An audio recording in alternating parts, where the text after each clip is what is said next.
my name is Nicole Thayer and I'm going to talk to you about the physics of volleyball.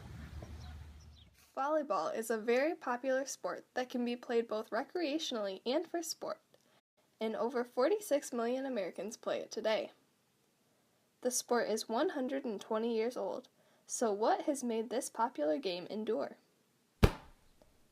Volleyball began at Springfield College by YMCA instructor William G. Morgan in 1895. He was only 25 years old at the time and created the game for business, with an attempt to have less physical contact with the ball. Originally called mintonette, the game combined the ideas of basketball, tennis, baseball, and handball.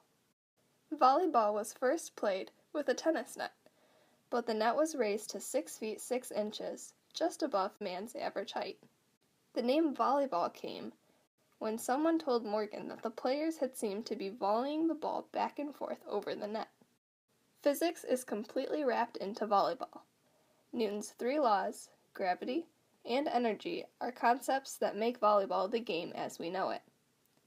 For instance, Newton's first law states that an object at rest will stay at rest, and an object in motion will stay in motion, unless acted upon by an unbalanced force. When the ball is blocked by someone, their arm will probably hurt afterwards, since they are the unbalanced force stopping the object in motion. Likewise, the ball is at rest until the server, or the balanced force in this case, hits the ball to get it moving. Newton's second law also applies to the sport. It states, the acceleration of an object is directly proportional to the net external force acting on an object and inversely proportional to the mass of the object.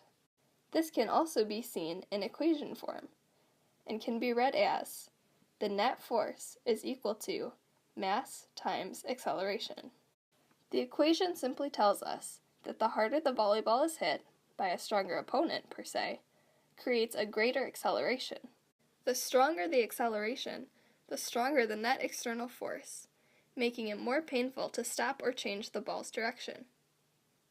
On the other hand, if someone serves the ball with a lighter force, it will be much easier to catch and less painful to stop. Gravity is a fairly obvious part to the physics of any sport, but it should still be discussed. Gravity creates a downward force that pushes the ball to the ground. This guarantees that the ball will come toward and eventually come in contact with the ball if it is not hit with a strong enough force to keep it off the ground. Gravity plays an important role because it creates the fun of the sport, which is to keep the ball from hitting the ground on your side of the net. Energy also plays a big role in volleyball and will be discussed in the following video. When it comes to the sport of volleyball, physics plays a great part. For example, when you're getting ready to serve the ball has potential energy. Once you hit the ball, the potential energy becomes kinetic energy. When something is in motion, it is said to have kinetic energy. The force exerted on the ball from your fist causes it to become kinetic energy. Potential energy is PE equals mgh. Kinetic energy's equation is Ke equals 1/2 mv squared. So, from the velocity term, you can tell something needs to be moving to have kinetic energy.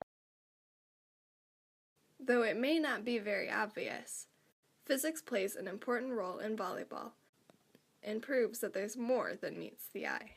Okay, that's all I have for you. Thanks for watching.